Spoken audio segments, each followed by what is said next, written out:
कोडोलीत ख्रिस्ती बांधवांचा नाताळ सण उत्साहात साजरा. वारणा खोऱ्याच्या पंचक्रोशीत असलेल्या कोडोलीमध्ये स्वातंत्र्यपूर्व काळापासून सुरू झालेला नाताळ हा सण भक्तिमय आणि शांततामय वातावरणात उत्साहात साजरा होतो.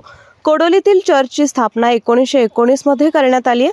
तेव्हापासून या गावात हा उत्सव ख्रिश्चन बांधव मोठ्या उत्साहात साजरा करत आले आहेत. घरोघरी विद्युत रोषणाई करण्यात आली आहे, तर चर्च परिसरात विविध प्रकारचे लहान मुलांचे खेळ, पाळणे, मिठाई, खाद्यपदार्थांचे तसेच मनोरंजनाचे स्टॉल उभारण्यात आले आहेत.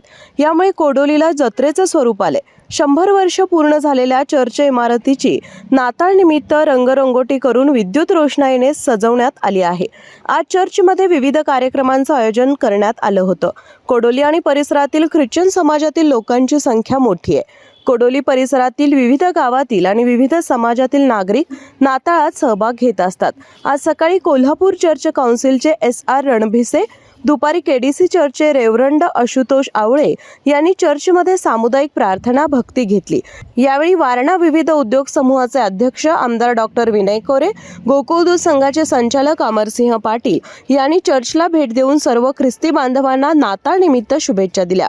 यावेळी कोल्हापूर जिल्हा परिषदेचे माजी समाज कल्याण सभापती विशांत महापुरे, ट्रस्टचे सर्व विश्वस्त, दोन्ही मंडळीचे वडील वर्ग, सभासद तसेच कोडोली आणि परिसरातून आलेले ख्रिस्ती बांधव मोठ्या संख्येने उपस्थित होते. दिवसभरामध्ये वेगवेगळ्या वस्तू, कपडे याचं दान केलं गेलं. त्यांचा लिलाव सायंकाळी करण्यात आला. बाळ, फ्रीज मधून श्रीखंड काढ ना. आम्ही पूर्वी घरीच बनवायचो श्रीखंड. त्याची चवच वेगळी होती. आता काय सगळं रेडीमेड. आजी, हे श्रीखंड खाऊन बघ. आज तुझ्या आईनं घरीच बनवलं की काय? हे आहे गोकुळचं श्रीखंड. अगदी जिभेवर रेंगाळणार. जिभेवरच नाही तर मनावरही रेंगाळणार. गोकुळ श्रीखंड, मनावर रेंगाळणार.